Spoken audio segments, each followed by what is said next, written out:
Welcome to the Susan Brender Show. It's all about you, featuring shows on health and wellness, the performing arts, politics, and people who inspire you to be your very best. And now, here's Susan Brender. I'm Susan Brender, and this is the Susan Brender Show. Today, my guest is Martin Barre. He's been the lead guitarist of Jethro Tull for 43 years. His sound and playing have been a major factor in their success. I want to welcome to the Susan Brender Show, Martin Barre. Hi, Susan, and very nice to talk to you today. Well, I'm just delighted to have you on the show, and I can't be happier that you're in the USA so that we have this chance to let all the people know exactly what you're all about. Now, my first question in this interview is why you chose to be the co-founder of the Jethro Tull Show. What did I choose to be? I think fate lent a hand, When I joined Jethro Tull, I was just, one of a four-piece band. And it just, obviously people came and people went over the years and I just sort of stuck around. And so it sort of developed into a relationship between me and Ian where probably after sort of 10 years, we were the sort of only two originals. And I think as the years went by, that sort of foundation became more and more important, and then finally into the 40-odd years, it was a vital thing between the two of us. Now, your band was extremely popular for a very long time, and some of the musicians that were popular at that time were the Beatles and with the Rolling Stones. Did you know them at all, and did you get inspired by them? I'm inspired by the Beatles as songwriters, and that they were my heroes. I was in awe of them, and I met nearly all of those people, and I worked with Paul McCartney, which was a real privilege and a very exciting week of my life. But I was inspired by a lot of people, and as all teenagers were. But I think mostly American music, because I just found that the English music wasn't special enough, particularly for the sort of music that I wanted to play, blues and rock. Everybody in England was emulating the American people that they got to hear on vinyl. So if you really wanted to be a musician, I think the cool place to look for music was America.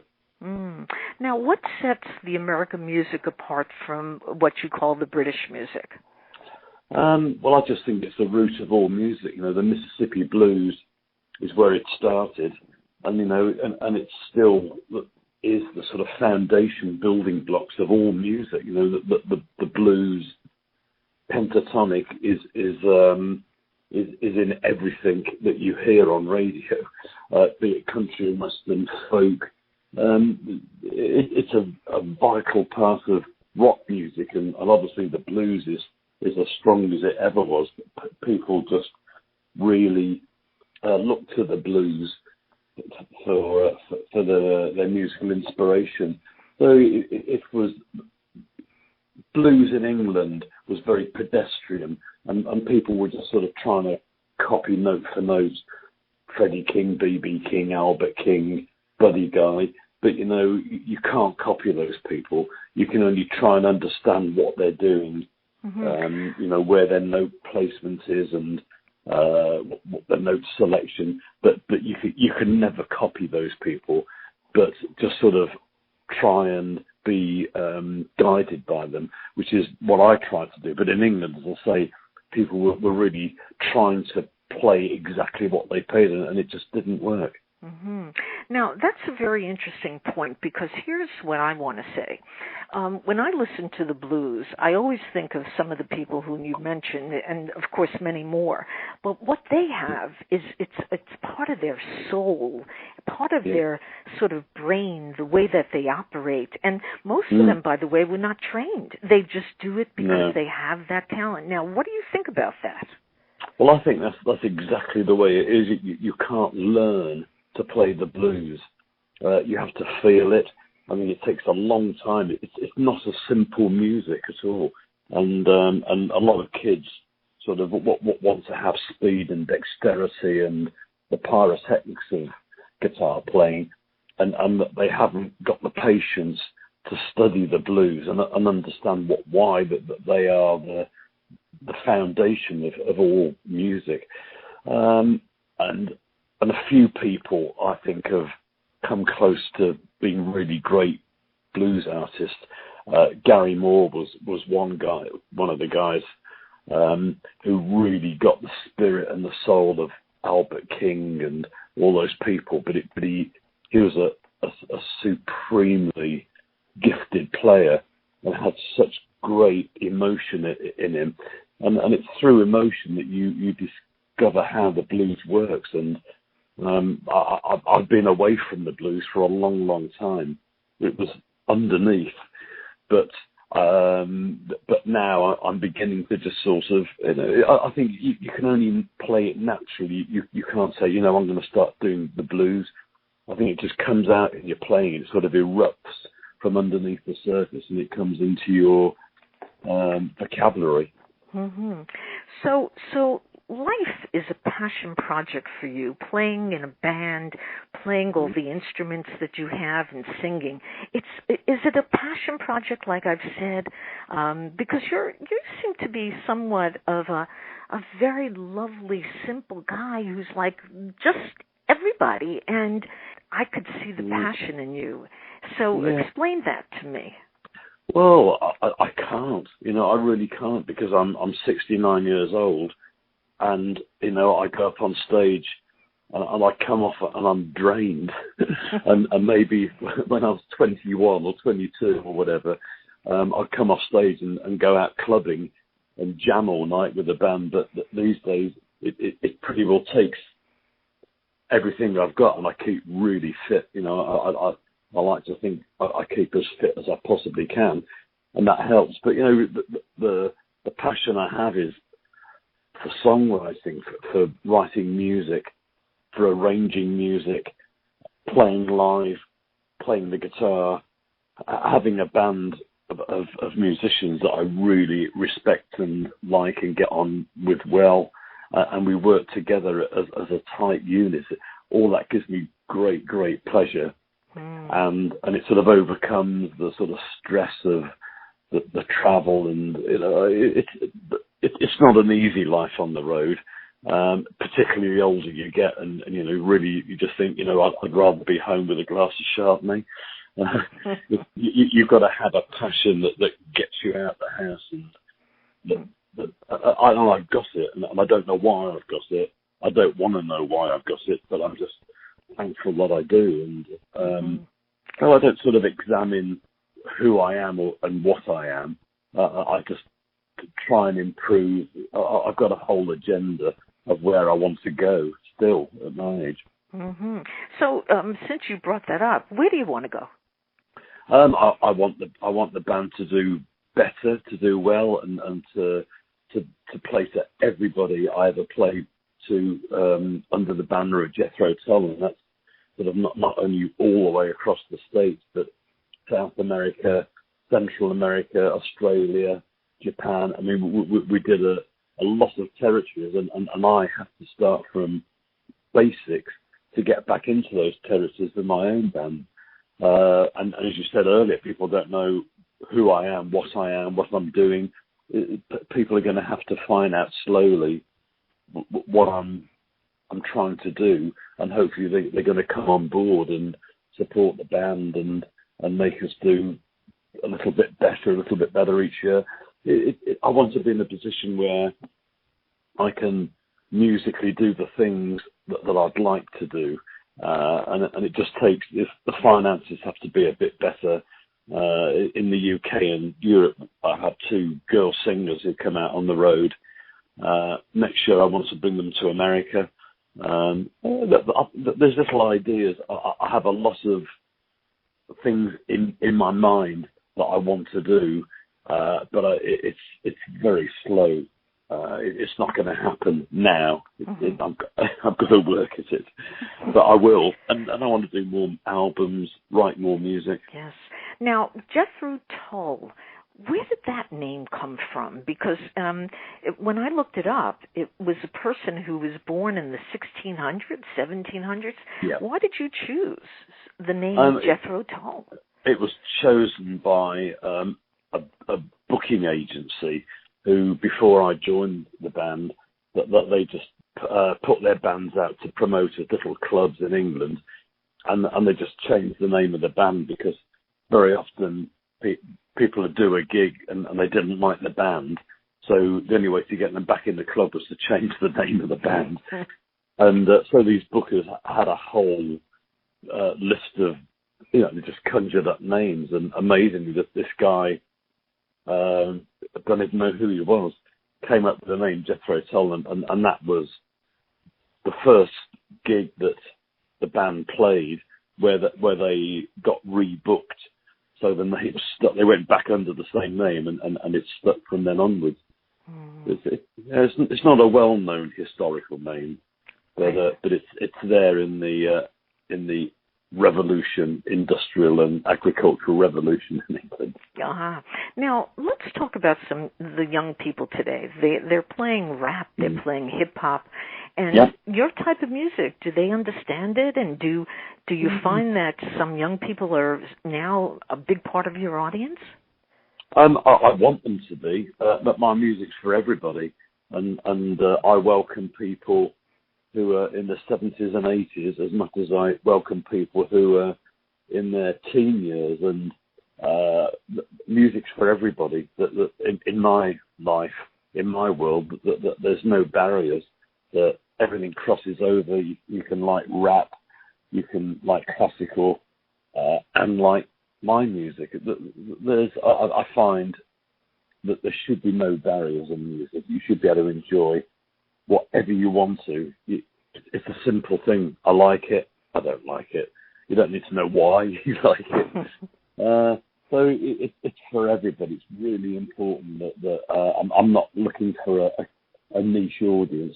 I just want to think that people could walk past a gig, not know who I was, have nothing better to do, buy a ticket, and come out having had a great evening of music and thought, I enjoyed that. Now let me ask you something, Martin.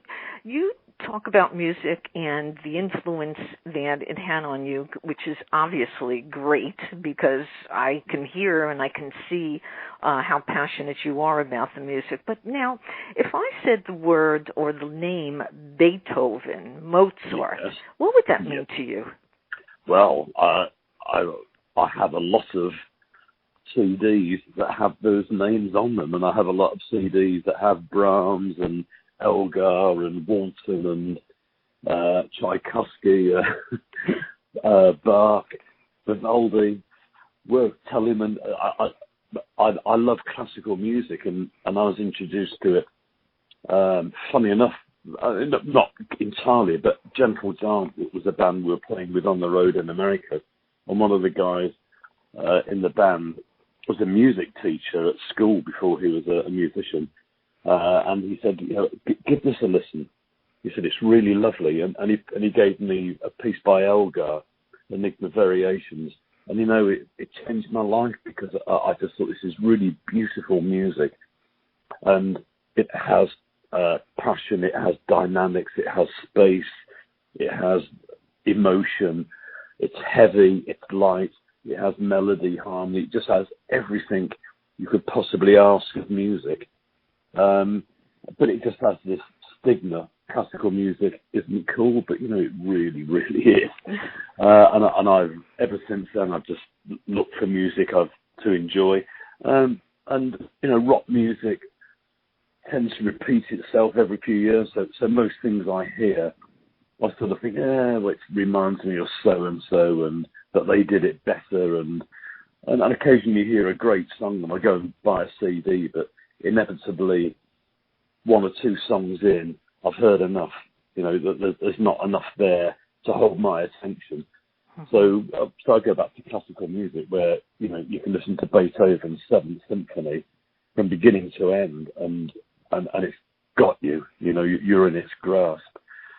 And that's what I like. That's why I hope my CDs do the same for listeners. You know, that they want to hear the whole CD from beginning to end, and it keeps them in the grip.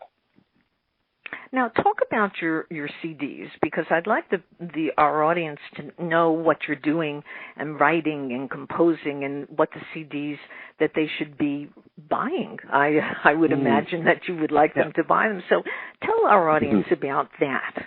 Yeah. Well, since Jethro Tull finished, I've done 4 CDs, and I had already recorded 3 before then, but more instrumental than anything else, because my songwriting was sort of in its infancy. But the first album I did was called Away with Words, which was just sort of very pretty music, almost classical in influence, but just sort of layers of harmony and melody with all classical guitar, bazookas, mandolins, and it was I had a point of time in my life, but where I just had to gather myself and reinforce in my own mind what I wanted to do.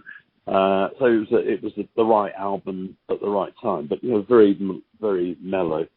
Then we did a live album in the studio called Order of Play, which is basically what we were playing at gigs, and people were coming up and saying, where can we buy this music?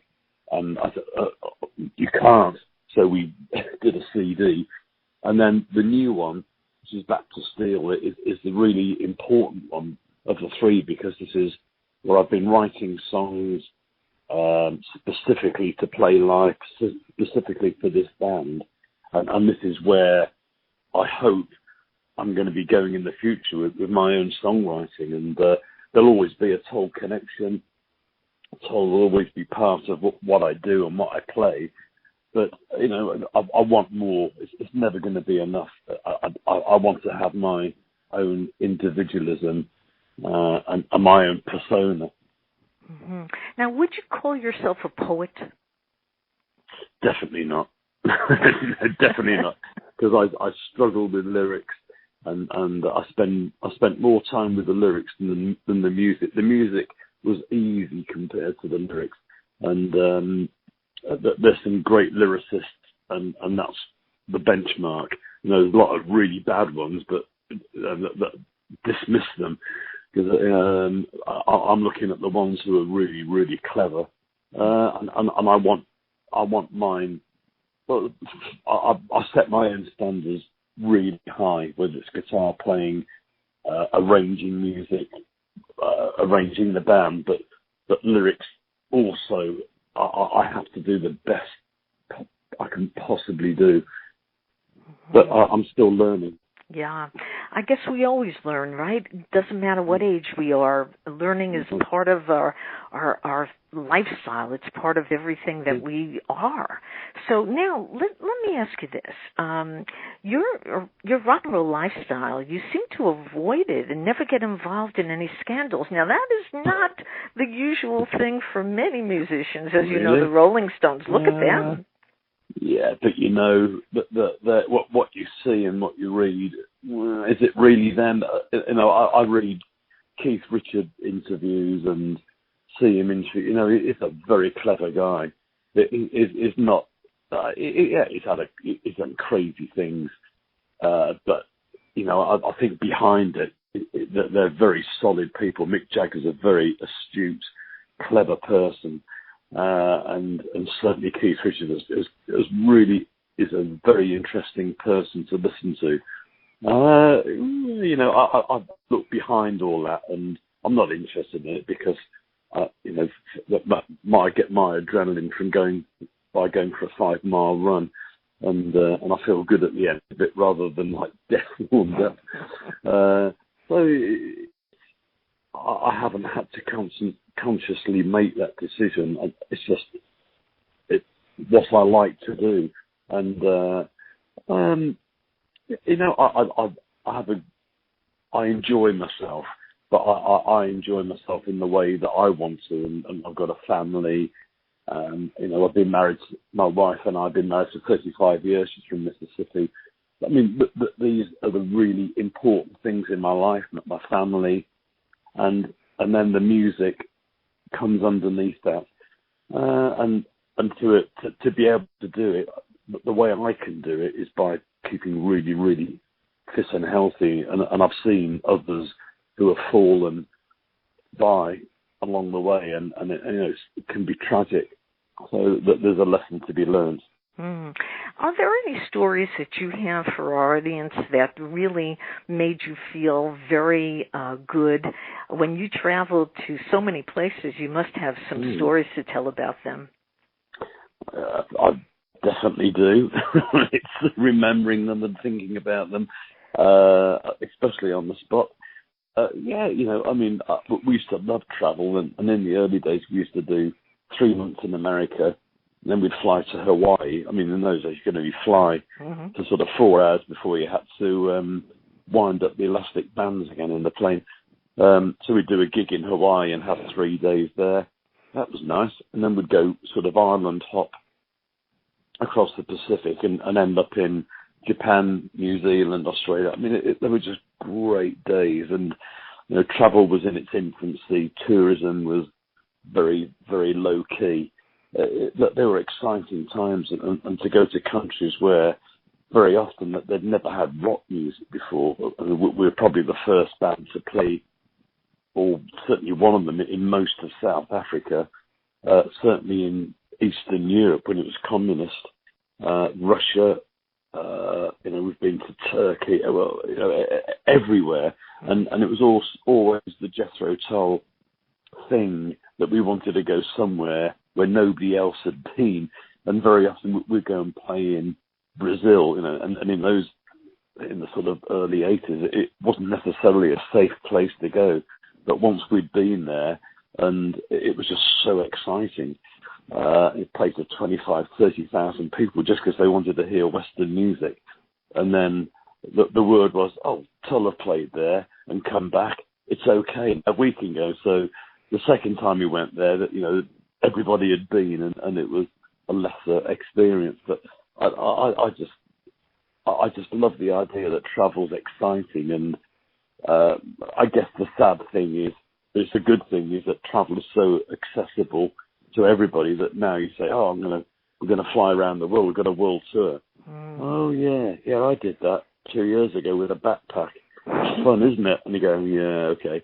There's not a lot that's left to do that has that buzz. And the first time we came to America, it was amazing that people were just so desperate in England to visit the States. It was that sort of dream.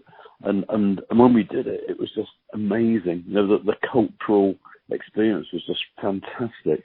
It was so exciting. Now it's just so normal.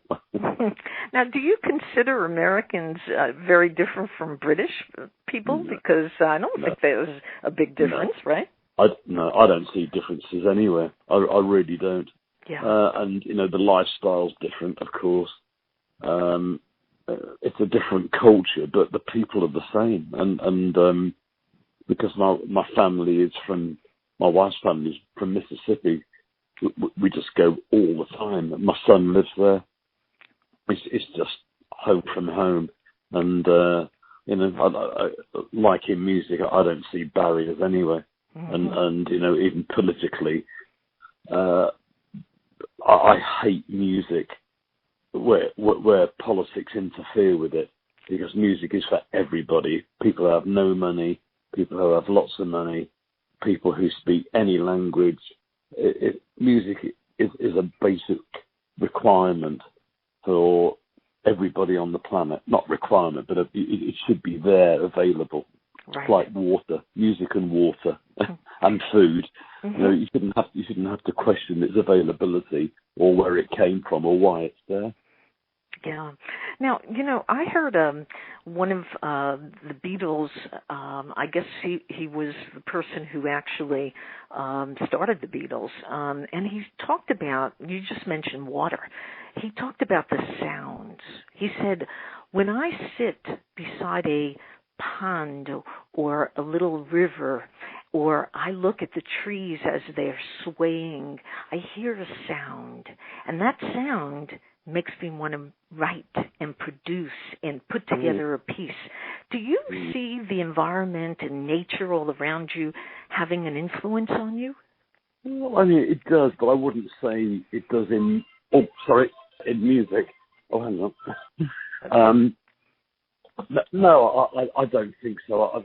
I think, inspiration comes from anywhere. I think if you're stuck in a hotel, in a horrible hotel in a really dreadful place, you can still write beautiful music. I mean, you haven't got to sit on a mountain and start looking at lakes and snow to be inspired. I wouldn't like to think that, because I just think that music crosses all those boundaries.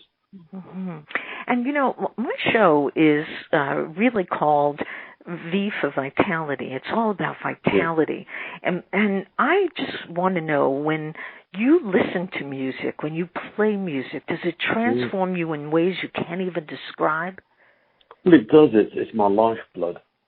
But when I play, everything else disappears. It's just it encompasses me, and I rarely listen to music unless I'm very, very private, because I can't listen to music in the background. I just have to listen to music and do nothing else. So it's a very personal experience, and I don't like being in a car with a radio on, and distractions. I either listen to music or I don't. Yeah. So that's the way I find it. I just think it deserves the respect of being given its own its own importance. Mm-hmm. Now, we're almost at the end of our show, and I always love to ask my guest and give them the last word. So, if you were to talk to the people out there, what would you like to say to them? I just say that I've got a lot for people to listen to. I'm really full of energy, full of music, and I want to connect with people. That's what I really love doing, and I want people to get to know me and my music and the band, and hopefully they'll walk away with a big smile on their face. Well, if anything is the reason that I'm interviewing you, it was the look on the faces of the people at the Arts Garage here in Florida, how excited they were to hear you, and what a response they had. And you know what? I'll tell you, Martin, when you threw them a kiss, I thought you were the greatest, and I want to thank you for being that way. Now, I'd like to also thank you for your music that's been soundtracking my life since I was growing up. Thank you, Martin, for being on the Susan Brender Show. You're very, very welcome. Thank you, Susan. Thank you for listening to the Susan Brender Show. To be a guest, email sebrender@yahoo.com.